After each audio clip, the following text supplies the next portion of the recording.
You asked for it. Here it is. It's a podcast from Apathetic Enthusiasm.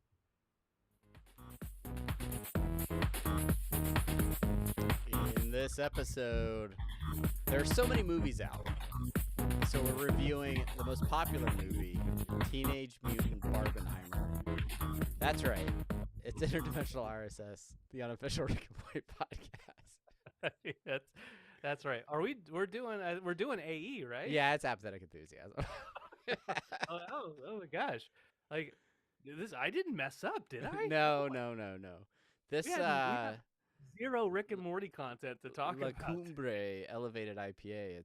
It's already hitting the spot. Hitting you, man, hitting you hard. Yeah. The Albuquerque alcohol hitting you hard. We are coming into this podcast loose, relaxed, with minimal preparation. Hello, everybody. I'm Travis. Hello, everyone. I am Brandon, and thank you so much for joining us today, tomorrow, whenever you're going to listen to this. We have a few things we want to get off our chest. And the first of these things is you can hit us up on Instagram at Apathetic Enthusiasm, I think. Apathetic _ enthusiasm. The underscore right. is important. You got to underscore the importance of the underscore in Apathetic Enthusiasm. I'll never forget that now. I'm really curious how just straight Apathetic Enthusiasm is doing on Instagram. I'm about to find out. You can also send us an email, apatheticenthusiasmshow@gmail.com. You can find us anywhere podcasts are sold and listened to. That's not important because you're listening to us already. But yeah, the website, apatheticenthusiasm.com. Like and review. Don't. It's fine. We might not even have any reviews. That's cool. Do it. Review the show. No, don't do it. No, don't do it. I don't want to see it. Quite frankly, I don't want you to put a review out there. I want you to use reverse psychology. Take your time. Don't let him win. Hurry up. The choice is yours. Don't be late in not reviewing our podcast. Anyway, we don't have to talk about it. That's all the housekeeping we have realistically. Go to YouTube, watch our videos, like, subscribe. YouTube.com/apatheticenthusiasm. That's right. Thanks to the patrons at patreon.com/apatheticenthusiasm. That's right. Yeah, that's one too. Well, other than that, we have no housekeeping. There's nothing else that we want to talk about on housekeeping. On housekeeping. No, that's pretty much the episode. Thanks for listening, everybody. We appreciate you guys. Thanks for being here. Brandon, there's a lot of movies. A lot of movies are out right now. There's so many movies out right now that I feel like I've gone to the movies more in the past 2 weeks than I have possibly ever. That's not true because I was a teenager once. But I feel like I've gone definitely more in the last 2 weeks than this side of the pandemic, right? This side of COVID. Yeah. Sure. This is the most I've frequented the theater. Okay. And so we're going to talk about some movies, but before we do, I want to ask you a question. Have you heard the buzz about a little app, an iPhone application? It's probably available on other platforms as well, called Letterboxd. Are you in on the Letterboxd? Are you doing the thing? Are you tagging the views? I am aware of Letterboxd. Matt Hurt, a fellow Twilight Zone podcaster, he has his show. He does film critic reviews. Like he's been doing that for years and years and years. Yeah. He is on Letterboxd all the time, putting his thoughts out there. And so I've heard about it. And as much as I love movies, I do love movies. I don't watch nearly as many new movies or movies as I should. As a cinemaphile, I don't feel like I do enough to warrant. A hardcore cinemaphile. A cinephile. I don't know why I put the cinnamon bun file. But something tells me that you, in fact, do have a letterbox. Something tells me. As of like the last week, I do. I've been influenced by the social internet. I realize a personal realization in my life. I love data. I love tracking data. I love tracking data about myself. That's a weird Olympic game. Like You got you got the shot put. You got the tracking data. Yeah, You I love the tracking data. So whether that's like my fitness, with my like a calculator. sleep, I started tracking my sleep with my Apple Watch.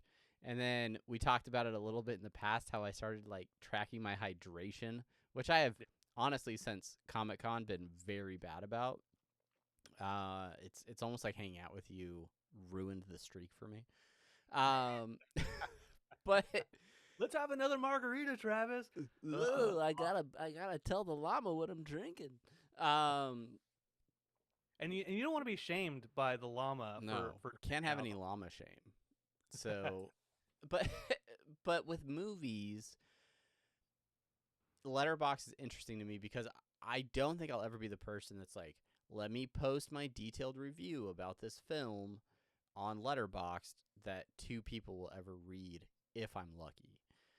But for personal tracking, for me to be able to sort of keep a diary, that's what it's called in the app, is a diary of films that you watch.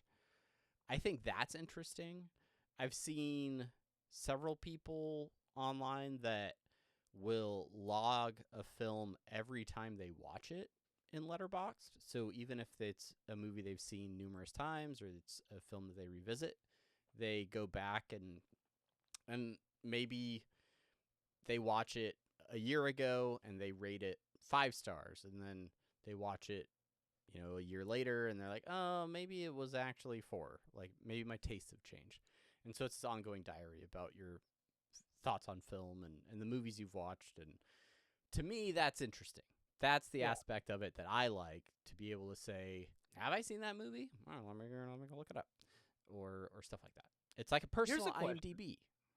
Here's a question for you, Travis. Are you only starting with the movies that you've watched recently, or are you going to go back maybe some period of time and be like, you know what? I know that I've seen Guardians of the Galaxy 3 this year. Like maybe you go back to 2023 and be like, let me start there. So it's really interesting because when you sign up for the app, it tries to get like an idea of your tastes or something like that. So it starts with a bunch of popular movies, and it asks you, have you seen this? If you have, what do you rate it? And it just goes through a bunch of them, right? So I open the app. Oh, I haven't seen Predator. Predator. Skip it. Nope, skip. RoboCop 3. Pitch Perfect. Seen it 20 times, 5 stars, right? Like RoboCop 2. Haven't seen it. But that's the one with the kid and the nuke, right? And it's like, yeah, okay, that's Peter Weller didn't come back for that one, right? Yeah, okay, I did see that one. You're right. So I go through a bunch of these and I'm rating a bunch of these. I did see RoboCop. I did see that one. I know that I saw that one. That's when he becomes RoboCop. That's where he comes back from the future and tries to kill John Connor, right? That's RoboCop. Wait. No. I'm thinking of RoboCop 3, which was written by Frank Miller, the famous comic writer.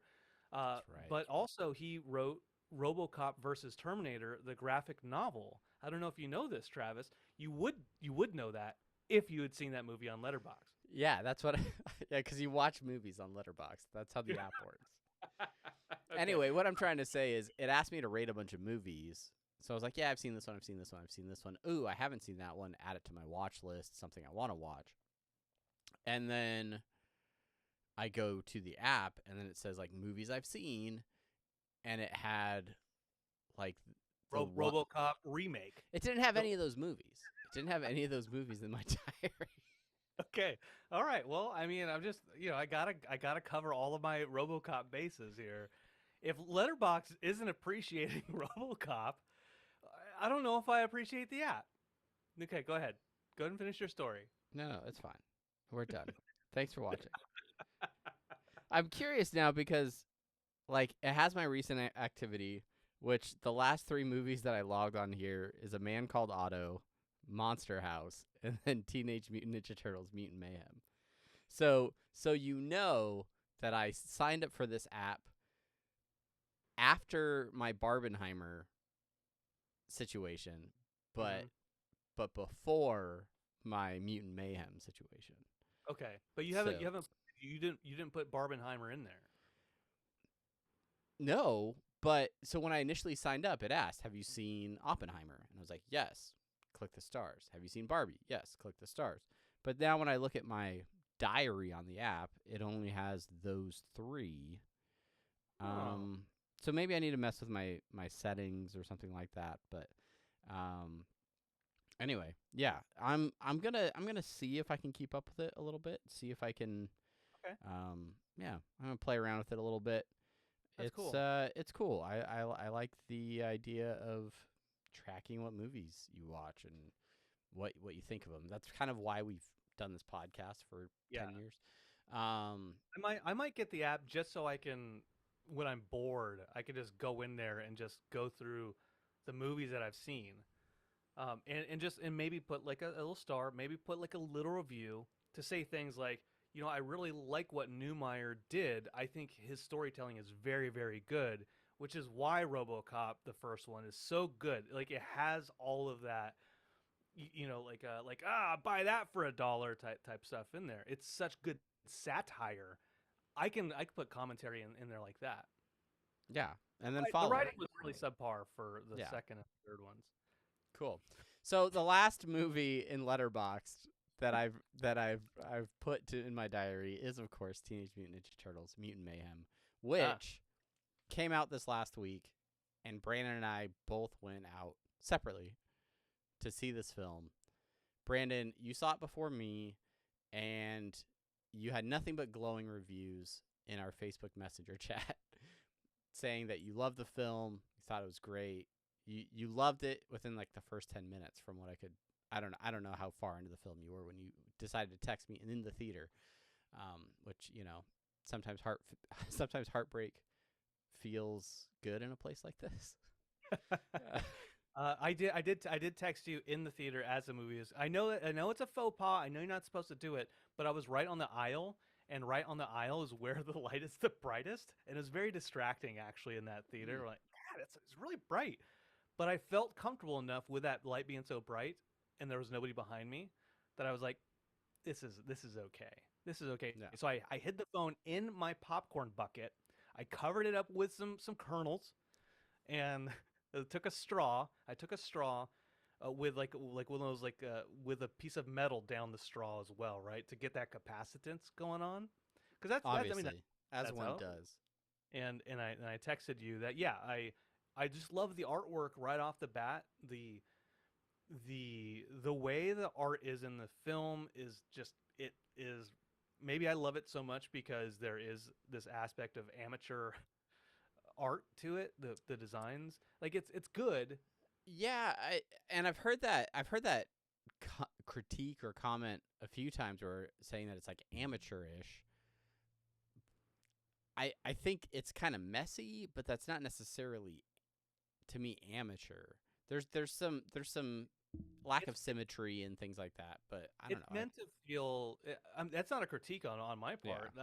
It's meant to feel like somebody, a teenager, is like doodling in school, is kind of an artist, isn't professionally trained, and like that is how it would look. Like there's no perfect circles, there's no perfect angles, right? Sure. And I like that. I like that design because as amateur artists, when you're just doodling, like you don't want everything to be perfect. You look at a Rembrandt or a piece of art, and you're like, I'll never be that good. And so TMNT kind of felt like I'll never be that good either. But this is a major motion picture that I'm watching in the theaters right now. Yeah, there were aspects of it initially while I was watching the film that were similar to like Across the Spider-Verse the Spider-Verse films, where certain scenes or certain multiverse locations where they really kind of go abstract with the art style, and this kind of fit in with that. And one of the things that I really liked about the Spider-Verse films is it was okay for animation not to try and look realistic or mimic reality. And I think that's despite whatever stylized, character design you have in a lot of current Disney animation, for the most part, it still tries to look realistic to a degree. Like, and these films definitely are fine pushing the envelope with art styles to embrace the fact that it is animation and it doesn't have to look real to still convey the same story and can actually like heighten the action or increase like the emotion and things like that by leaning into those different areas. Yeah. I do want to talk more about the art. I do want to talk about some of the shots of the film, of course. But for folks who are listening to this, you haven't heard of Teenage Mutant Ninja Turtles: Mutant Mayhem. It is, in fact, the latest animated Teenage Mutant Ninja Turtles movie to come out since, was it the Bay one or like Out of the Shadows? Maybe like 5-6 years ago. I know there's a recent one, like a more recent Nickelodeon one. Yeah. I believe. But for some reason, it was the art style.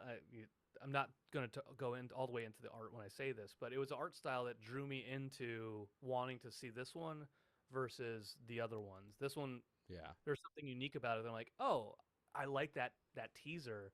I kind of want to see that. I want to see what that looks like. And so the story here is it's a origin telling of the Turtles and Splinter. And there's a villain that's not Shredder for a change. So that's kind of cool. But it's part of like the lore of Ninja Turtles as we knew it as kids. Still, there's characters from our youth in the movie that really we liked seeing. Like you saw in the teaser trailer, Bebop and Rocksteady are in there. Yep. And so it's their story about them being kids, played by kids, trying to get out into the world and not be shunned or have people be frightened of them. Yeah. And that's kind of the story from their perspective and the villain's perspective as well. Yeah, it was I mean, and just to preface this, I grew up on Ninja Turtles. Like as a young kid, Ninja Turtles were definitively my thing. It wasn't G.I. Joe, wasn't Transformers. Ninja Turtles were my thing for a really long time. And so I think that elevates the IP for me a little bit to where I'm maybe more critical about it because it holds such a spot in my heart in my youth. And yeah, I felt like there was this aspect of the Ninja Turtles that was always, especially in the film portrayals, where they're like, okay, we have to heighten the ninja part, right? Because they're ninjas and they move in secret because they're giant turtles, and they won't be accepted, or they can't move freely around the world because they're giant mutant turtles. They have to be secretive. And so I thought that was a really interesting spin, is to take that idea at the beginning of this film. They have to stay in hiding. Leonardo's telling the other turtles, okay, we're going to go in, we're going to get the stuff. You can't be seen. Nobody's going to accept us. But really playing on that idea that that's what they want. They want to be accepted. They want to be a part of society, and trying to figure out a way to do that, which I feel like was never really a thing in some of the other movies that I watched, from what I can remember anyway. Even though I feel like in the original animated series, they were way more out there. They were way more active out in society than I recall. In a lot of the films. That is very, very true in the original cartoon. One of the things they really play up. So Jackie Chan plays Splinter in this film. He does a wonderful job. Yeah, he's so funny. And one of the aspects that they really played up, they kind of explored it in other versions of the Turtles, but I feel like they really clung on to, which is this: Splinter is a father, and he wants his kids to be safe. He wants to take care of his kids, his adopted turtle kids, and and maybe this is because our kids are growing up, Travis, but there's also that aspect of like he doesn't want his sons to leave him. He doesn't Yeah. want Yeah. kind of doesn't want them to grow up. He wants them to want to be with him and wants them to spend time with him. There's like a little scene where he brings him. He has like a surprise party with a bunch of pizza, Yeah. and it's like, oh man, I feel your pain, Splinter.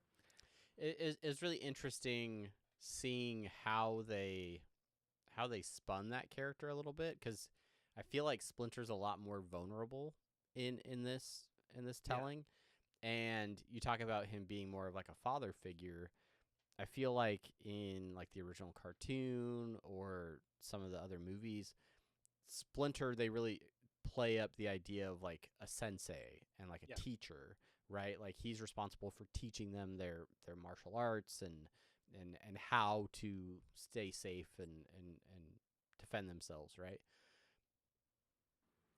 Yes, that technically happens in this movie, but it's not because Splinter was the pet rat of a ninja Rokosaki. master, right? Like it's because they watched, kung fu videos or whatever together, and they really lean more on that fatherhood aspect of it, as they all train together how to defend themselves, and then ultimately that they're able to use that in the end. But Yeah, again, they're yeah, kids. They're kids, and the thing about like the whole ninja thing, they weren't raised from baby turtles to teenage turtles as these ninja masters by a ninja master himself. They all learned it just like you're playing cowboys and Native Americans, or you know, or fireman or doctor, right? Like that's just what they latched onto. That's yeah, what Splinter, you know, bonded with them about, and so they all became good at this because they were stuck in the sewers and Splinter wouldn't let them out in the world. yeah, yeah. In terms of sort of there's a few other things I really like about this, but I want to ask you how you felt about the soundtrack for the movie. I know you're a big music guy. I thought it was really eclectic. They had some really great tracks in here, but I don't know. How'd you feel about the music in the movie? There, Did it stand out to you? I liked the music all right. The Hey Ya by Four Non Blondes, that's cool. But They Chelsea really pointed played up that track in particular. Yeah, they, they really did. Chelsea pointed out to me, and I didn't realize this until after the fact because she pointed it out to me. But she's like, the soundtrack was weird. I'm like, really? Why? She's like, there was more than one song about prostitution in yeah, the movie.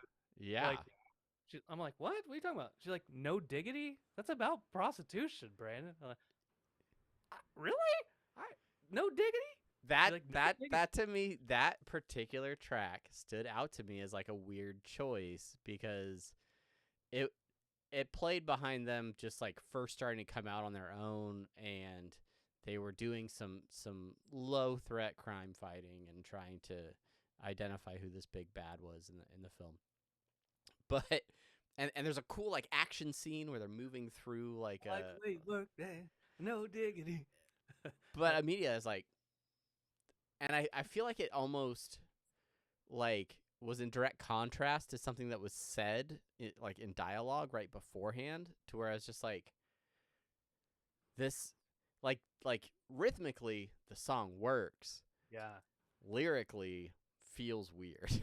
They're, So they're, yeah, they're this is probably not their intent, but I'll say this: we had this conversation about No Diggity being in Ninja Turtles after a couple days later, and we all had this conversation about when we were kids, we listened to these songs and we didn't know what they were about. no I idea. didn't.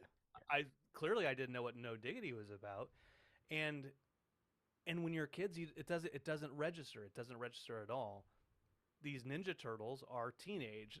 These are the songs that they probably listen to and they like, and it doesn't necessarily register. So there's a part of it that actually is like thematically accurate. I don't think that was the intent, but I'll also say the one of the main themes was like boom, boom, boom, boom, boom, boom, boom, which is the bass line, the sliding bass line from Lola, la la la la Lola, which is about a prostitute as well. Yeah, Um, there you go. and there's another prostitute song that Chelsea pointed out as well. I can't remember which one it is, but I'm like, what is your thing with prostitutes? Maybe it's just Seth Rogen sneaking that stuff in there. I don't know.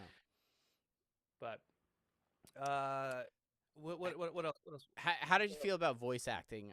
This is something that was a topic of conversation from the first sort of teaser trailer. Obviously, a lot of talented young actors that played the turtles themselves, but then also some really big names rounding out the cast of characters. Yeah, Ice Cube is Superfly. John Cena and Seth Rogen as Bebop and Rocksteady. Hannibal Buress is Genghis Frog. Yeah, it's a lot of Paul talented Rudd, people. Mondo Gecko. That's Right. That's right. That's right. Natasha Dimitru from What We Do in the Shadows as the Wingnut. Yep. Yeah. Yep. I don't know cockroach. I don't know if it's it does the voice acting for the cockroach. I'll find it. Okay. So what do I think of the voice? I like the. Let me start with the Turtles. I already talked about Jackie Chan. Loved him. So funny. Some of the things he was saying were really funny, and like his whatever his past when he's doing that flashback. But the Turtles talking when they're interacting with each other and they're talking over each other, that such an effective mixing job. Where like you want to go back and you want to single out each individual turtle to see what they're saying to each other. Yeah. And if you did that, you could actually hear like what this one is saying versus what this one is saying. But at the same time, they're talking over each other. So I love that when they're right in front of April O'Neil and they're posing and stuff like that. Like oh. So it's hilarious. Yeah. I feel like the energy for the turtles, right? They felt like teenagers, right? Like, yeah. And which is something I feel is missing in a lot of Ninja Turtles content. Is sometimes the turtles feel like they're, early 20 Ninja Turtles, like, yeah. But these really felt like younger teenagers that were fun. We're struggling with things that teenagers struggle with, but the movie didn't sacrifice action or entertainment for also working those different plot lines and character development. Definitely. As far as I will say this is probably maybe the theater we're going to just has bad sound, but I had difficulty, and Chelsea did too, hearing some of the other dialogue with any of the other side characters, any of the other mutants, right? Like sometimes it was hard to hear them in the mix, and like Superfly at the end, he was saying things that I couldn't really understand completely. But I wanted to hear what they had to say when there's like in the van and the Hey Yas is playing. They're all interacting with each other, making jokes and quips, and they're trying to get the turtles to do things. And I'm like, I don't know what they're saying. I don't know what Wingnut just said. I don't know what Mondo Gecko just said. And it's Paul Rudd. I want to hear what he has to say. You're not going to an AMC theater, are you? No, I'm going to a Regal. That may be your problem, because in an AMC theater, you get that sweet Nicole Kidman ad at the beginning, where she verifies that AMC makes movies better, and heartbreak feels good in a place like this. No, we have Regal, where every movie starts off. This is an aside, but every movie starts off with it's the same scene where people are going into the movie theater and they keep quoting movies, right? And they go into the main theater and there's like the people are sitting down. These two couple comes in and this girl goes, "Hey, you guys!" And then people are embarrassed. And then this guy walks up to some people sitting down, and he has a satchel. He's like, it's not it's a man purse or whatever he says, right? The Zach Galifianakis. Yeah. And then some guy says, "You can't sit here," and he says, "So you're saying there's a chance?" And it pisses Chelsea and I off every time because he says you can't sit here. You can't then there's like that's an absolute, Travis. You can't. Yeah, sit you here. can't. Not maybe you can sit here. So you're saying there's a chance? No, no. I am not saying there's a chance. That's what I want. That's what I want the ad to stop and do. Anyways, okay. So Ninja Turtles. Ninja Turtles, great film. It was Mhm. good. What would you rate it on Letterboxd out of 5 stars? I would give it 5 stars. I told you I loved it in chat. Is there anything you didn't like? The thing that I didn't like the most, going back to the art style, is it's called Mutant Mayhem, and so there's lots of mutants. I was okay with the mutant redesigns for certain characters. Okay. The Bebop and Rocksteady look great. I don't know if I necessarily liked their characters, what I knew as a kid. Yeah, I don't know if they you were would have kind of that. they weren't heavily featured either, in my opinion. But They yeah. weren't as villainous as they were when we were kids. Most of the villains weren't. Right. With other than Superfly. Was Genghis Frog a villain? I think technically, well, I think there was like a whole group of frogs, and they Yeah. were. I don't know that they were villains per se. Right. Mondo Gecko. Yeah, but Genghis Frog. I had the Genghis Frog figurine, and the kid was like, when he was like Genghis Frog. I'm like, that's what I used to say it was, but no, it's Genghis Frog. He's like, that's a character. I'm like, yeah, I had that. But anyways, the mutant redesigns, I liked those. Those are cool. I liked all the mutants. The thing that was weird to me, and I couldn't really get past, was they made the humans all look super, super weird and made them all asymmetrical. Like Yeah. where like one person's face looked like an bulbous L shape instead of a head, and Okay. that didn't Yeah. seem like somebody was being an amateur. That just looked like somebody intentionally drew a head weird, and they're like, let's keep it like that. So I Yeah. think my issues with Almost, humans. almost like when you try to draw like a little kid, and then you end up doing it way too weird because Mhm. you're like overcompensating. Yeah. I get Yeah. that. Overall, I don't think the art bothered me too much. I I think maybe, and I don't know if it's just because I'm going to too many movies right now, but I was hoping for maybe just like I thought it was really good, but I felt like a lot of the movie was a retelling of their origin story, so I felt like I guess the plot line just felt really like shallow. Like I know that they're turtles that hide in the sewers. I know that they were mutated with ooze, and they're like the whole first half of setup. Like I've known that for 30 something years. So then it was like, oh, there's this bad guy, Superfly, and it just didn't feel as complex, which is fine. It is a kids movie too, right? But I just think they could have gone a little bit further with that. With that said, there is a teaser, a setup for a potential sequel to this film that I am very interested in.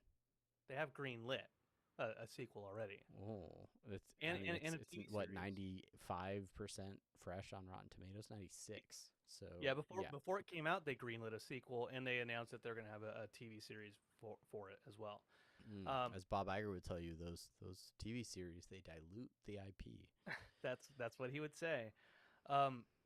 But yeah, no, I get that. I get that. I think part of it was for me the excitement for it. Why I loved it so much was it was the first because I grew up with Ninja Turtles too, Mm-hmm. just like you. That was my thing. I Yeah. had all these Ninja Turtles. I loved them so much. When that first movie came out, I had to see it, and the Secret of the Ooze, Ninja Rap, all that good stuff. Go Ninja, go. Which that gets dropped in the movie as well, which I thought was a very nice little touch. But this is like the first Turtles film or Turtles property in. Well, there was the comic series, the Batman and Ninja Turtles. I Yeah. like that. I like Yep. the Last Ronin. They That apparently made a movie of that Batman Ninja Turtles They crossover. did. It Yeah. did. Yeah, I haven't watched it, but have the series part one anyway. But it's the first movie or animated thing that I'm like, this was good. This is I feel like what the Ninja Turtles should be when you recreate them, when you bring them back into the world. Yeah. And I look over at my 11-year-old who loves tortoises and turtles anyway, and he's laughing and he's getting like because he's on that tween edge and he's getting some of the stuff that they're saying. Like that's like his friend group right there. Yeah. That's him and his Yeah. friends acting out in the schoolyard. And just like that is so important and means a lot to me to capture that magic for him at the same time. Yeah, absolutely. Yeah. Very cool. Well, excited for the sequel. I'm glad this movie is out. I'm glad that it's doing well. I'm always happy when a Turtles film is doing well. And yeah, any other thoughts on this before we move on? No, I don't have any other thoughts on this Travis. I don't. But I do want to say this, everybody. We're going to put an ad break in here right now. So Yeah. we'll be back And in a when second. when we come back, I will talk about the two movies that I watched that Brandon hasn't seen. So we'll be back right after this. Cool. And then we're back. Now we're back. All We're right. back So instantaneously for us. we're back. We just got done talking about Teenage Mutant Ninja Turtles, Mutant Mayhem, but I made a point to go and see Barbenheimer, and Both of them. I know you haven't gone out and seen either of these yet, but as soon as we got back from Comic-Con, immediately Sheena was like, "We need to go see these movies." And I was like, "I definitely want to see Oppenheimer, but I will go see Barbie." And mind you, like Barbie can't. Did Barbie come out the weekend of Comic-Con? I feel like it was that weekend, right? They both came out in the same weekend. Both of Right, those movies. but I think they both came out the weekend that we were at Comic-Con. Yeah, I think so because I saw some Comic Con cosplay of people in Barbie. I Costumes. definitely saw plenty of Barbie cosplay. It opened July 21st. Yeah, so that was smack dab in the middle of SDCC. So yeah, so two of my kids had already gone to see Barbie, and they loved it. I came home from San Diego. My wife's like, "We have to go see Barbie." I was like, "Cool. Let me hop on Fandango, grab us some ticks." And then that next day, we went to the theater and we watched Oppenheimer. So, because there were no seats for Barbie, oddly enough. And I, First movie helmed by a female director to pass $1 billion at the box office. yes, congratulations, Greta. So sounds so disdainful. Greta. Greta Gerwig. No, the movie's great, and we'll talk about it in a moment. But I saw Oppenheimer first, so that's what we're going to talk about. As a minor cinephile, I wanted to see it in a non-digital format if possible, and I don't live anywhere close to a IMAX Ultra 70 millimeter, whatever, or like the IMAX film version. So I did have a theater nearby that was showing the film in 70 millimeter. I thought that would be cool, see it on actual film. So we went and saw that. Very long movie, as is stated. Kind of complex and hard to follow in the beginning. The feedback I got from Sheena was she was on the verge of getting lost. Like there was so much happening because Christopher Nolan very quickly sort of flashes through the early stages of Oppenheimer's life and his college years and his early relationships. And I say he does that very fast, but it takes like an hour to do it. But it's just the pacing of it is very quick. But the film is beautifully shot. It is very interesting. Oppenheimer is not a person from history that I knew much about or paid too much attention to. But this really pivotal point in human history, the process of developing this weapon and then its utilization and the impact of that on society. Very heavy, very interesting. Minimal special effects, like minimal computer generated effects, but very powerful and interesting, both visually and yeah. So it's great. It's great. Like you really should see it, and I highly recommend seeing it on the big screen if possible. Just because the scale of the film feels like if I was watching it at home or on a laptop or heaven forbid on like my iPhone, it just you just wouldn't get the same level of appreciation. I think from on your iPhone minimized mode. yeah, as you're picture the talking to picture as you scroll on X while riding on the trolley. Yeah, yeah, yeah, with Dramamine, so you're sleepy as well. so you're sleepy as well. Yeah. No, yeah, I do want to see it. I've heard great things about it. I've heard that it is kind of dire and depressing. I mean, which if that's the case, I feel like it makes sense. I know they don't go all the way. They don't show the effects of Yeah. like what actually I, happens with the bomb, but like, I mean, I it don't know changed. that I found it depressing per se. Huh.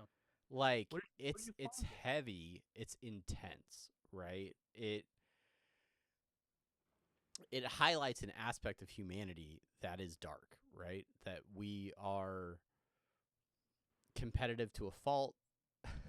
We will race to build the biggest, most devastating bomb so that we can have it before our enemy. And then once we have created said thing, like it's hard not to use it. I think that's something that was a conversation that Sheena and I had after leaving the theaters because she was a little confused about the utilization of the atomic bomb because they talk about like Hitler was defeated, like the Germans have surrendered, and that's what they're building the bomb to try and outpace the Germans so that they would have one first, and then the war in Europe ended. But they had this bomb, and so then they expand on the conversation about okay, now we have to shift to the Pacific. Japan says they're not going to surrender until they're defeated on their home soil, pretty much. We can either use these bombs and bring a swift end to the war, or a long drawn out fight with Japan for a long period of time. And so even though the bomb wasn't built for Japan, it was used to try and bring a quick end to the war. I'm not trying to be a nuclear apologist here. I don't know that those decision makers fully understood the effects. Maybe they did, maybe they didn't. And they decided, hey, let's drop 2 of them, and deal with the consequences later. So, Yeah. I do like the way they dealt with those consequences after, like, and Christopher Nolan leans into that a little bit, and whether or not Oppenheimer really felt the way that he's portrayed or not, or any of those things. I think he does a good job of dealing with the consequences in the film. Like when I say he, Christopher Nolan dealing with the consequences of that. So yeah. All right. Well, let's. It sounds heavy. Again, I do want to see it. But I kind of want to get a little bit heavier. Yeah. And do you ever think about dying? Let's talk about Barbie. Let's talk about Barbie. The people that go out on July 21st or the weekend of July 21st and went out and saw Barbie and Oppenheimer in the same day. Madness. How are you still alive? Absolute madness. Here's what I'll say about Barbie. Do you have any plans of seeing this film? Yeah, I want to see I want to see both of them. Good. I want to see both. Good. Movies. I think you should.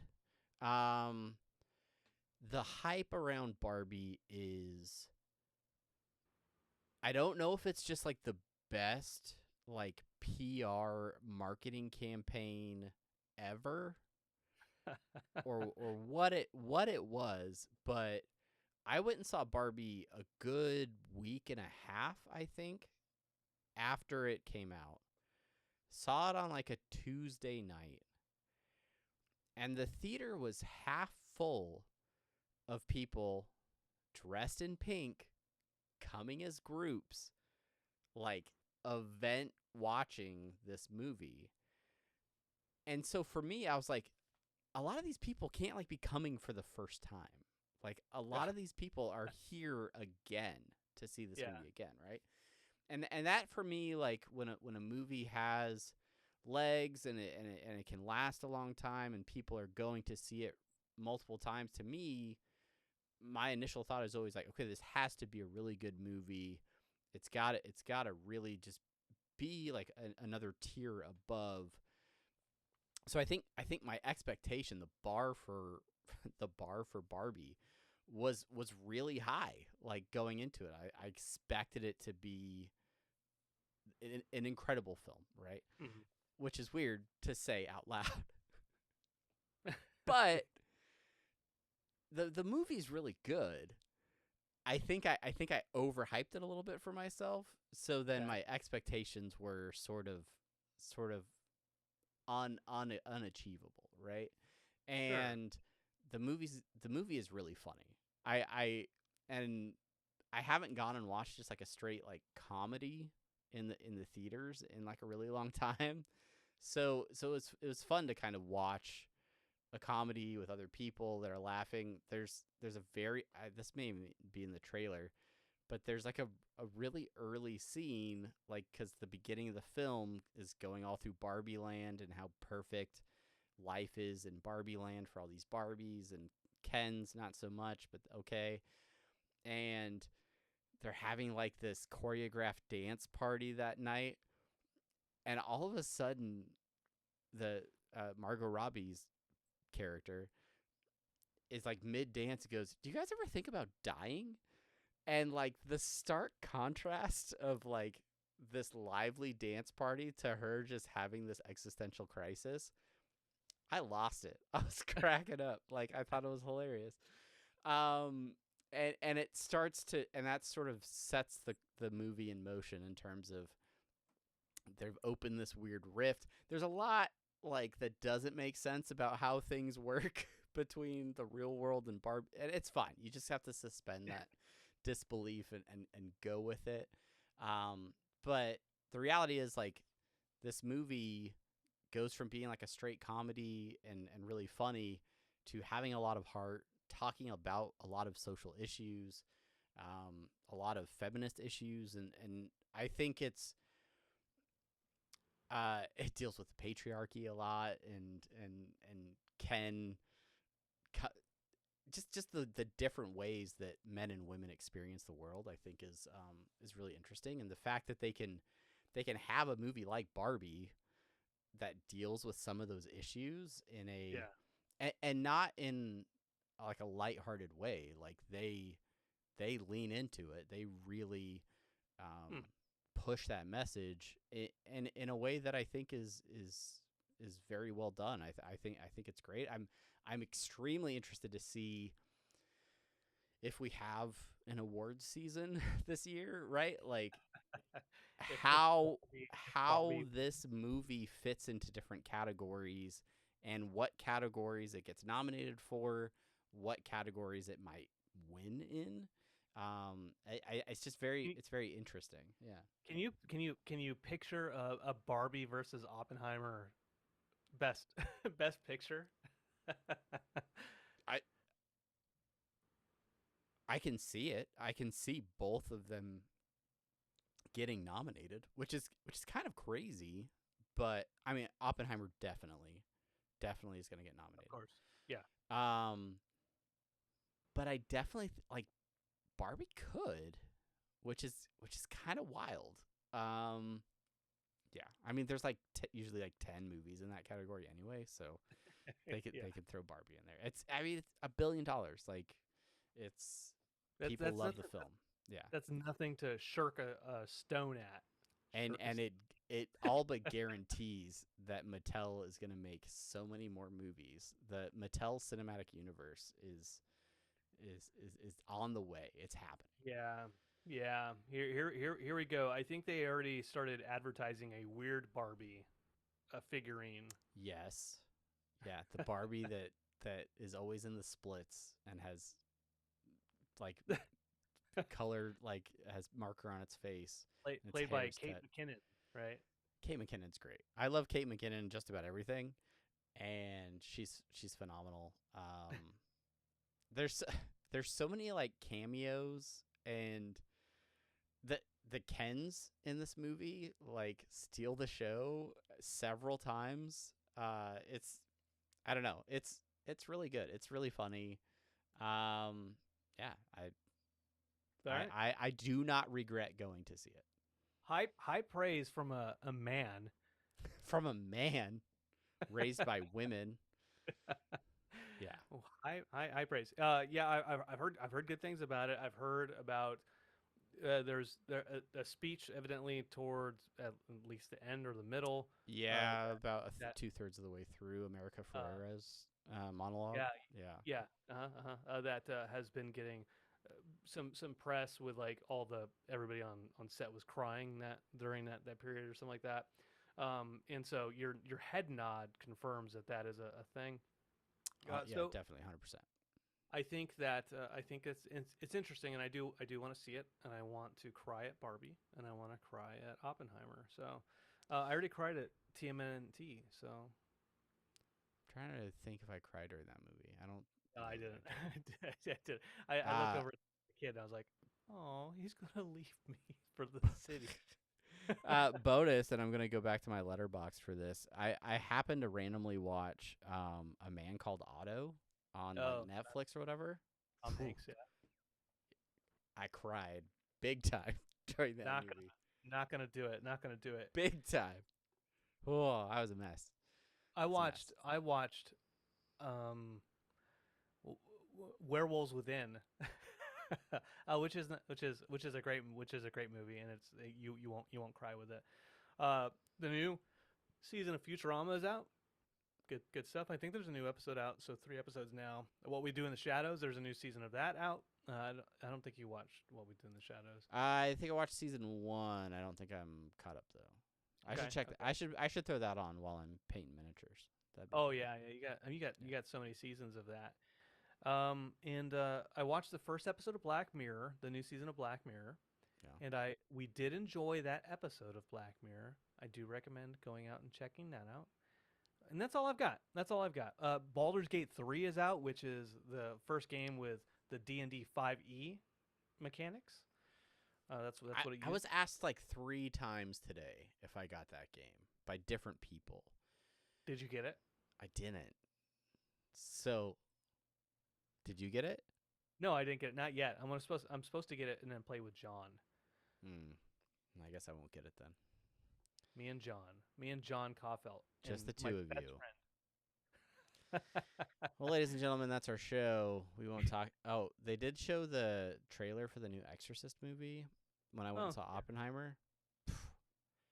No chance. I'm gonna see that movie. Oh my goodness. Yeah. I've seen some people say that the I'll say Joseph Gordon-Levitt, but it's not him. It's another guy with 3 names like that who rewrote. Jesse Tyler Ferguson. He and the guy from Righteous Gemstones, Foot Fist Way, he wrote the first the most recent Halloween remake. He's the guy in Tropic Thunder with the explosions, the demolition guy. Damn it, doesn't matter. Whatever. This dude wrote the Halloween, and he did the other 2, and so then he's going into Exorcist and then like making a sequel to The Exorcist, and David Gordon Green. Yeah, there you go. And so the concern is that he's not great, that he just wants to do remakes or he wants to do sequels, but they're not solid enough. And so I watched the trailer and I'm like, this could be good. It could be good, but bringing back Ellen Burstyn as Reagan's mom from the first film, I was like, oh, so she can do the exorcism thing? It seems weird. I'm not excited about it, needless to say, but I am reading the Exorcist novel. Now, transition. We talked about the art of the Ninja Turtles, Travis. I just want to do a shout out to all of the art that we've been doing. We're making so much art. The last couple of days. So for those, maybe this is a post-show thing, but we've been doing Post-it note / square drawings every day for the month of August. And me, you, Chelsea, and Chelsea's brother Robert, and it's been fun. Who is destroying us artistically, by the way. He is so good. He's so talented. Kudos, Robert. Kudos indeed. I keep telling him, you should put these on shirts and sell them immediately. And it makes me want to, on certain days, steal my iPad back from my son and grab my Apple Pencil wherever it is and get back in Procreate, because a lot of these drawings I am using Adobe Fresco, which is a drawing app for iPhone. So pretty much all of my digital drawings that I've done, I've been drawing with my finger, like the tip of my finger, which is not the best way to draw, and arguably. And so, yeah, that's a thing where I'm like, I'm not giving my best. So we talked about the art style of Teenage Mutant Ninja Turtles and how it's like intentionally like messy and stuff. I've like leaned into that with some of these drawings where like I'll be coloring in a shape and then I'll like intentionally like color outside the lines in certain places or like let it bleed over. And I'm like, yeah, this is a stylistic choice because of my artistic emphasis. Yeah, I don't know what's happening. We went over to Robert's house last night after our dinner, and I was like, I was like, Robert, like, how do you like, how are you coming up with this? Like, we had a conversation about like coming up with ideas and drawing. I'm doing pencil on Post-it notes and like erasing whenever I make mistakes and stuff like that. He's using Procreate as well, and as not as well. He's using Procreate mainly, and so he was showing me. He was showing me like this. Here's the stop motion of like me starting with from scratch, a blank slate, to how it's getting to my idea. And it's so interesting to watch the stop motion of like going through ideas. I'm doing this. Oh no, maybe make these characters smaller. Blah blah blah. And you got layers in Procreate as well. Yep. And I just it's so cool that I'm like, oh, maybe I should fix Chelsea's iPad, the broken one with the screen, and get a pen and do that type of stuff. Yeah. But because like I'm with you. It kind of makes me be like, man, that looks really, really good. And it's really talented coming what he's doing. And I was like, I have a threadless business card with the VP of. Have you emailed that guy yet? No, not until Robert makes more art, and then I'll. No, we're gonna have a post show meeting about that. That's what's gonna happen. Anyway, speaking of post shows, if you wanna see any of our art, you can follow our personal Instagrams. I'm at Jugglemino. He's at Barnyard Cruise. You can see the stuff that we're making out there. Brandon's pretty much sharing everybody's stuff in his stories, so you can follow him. And that's what we're doing. We're gonna go record a Patreon only post show. Maybe we'll show some of that artwork in the actual post show, and then we'll go from there. But thank you so much for listening. Thank you for downloading this episode. We really do appreciate it. And until next time, I'm Travis. And I'm Brandon. Thank you so much for listening. Oh, and I want to see Haunted Mansion. Not gonna happen.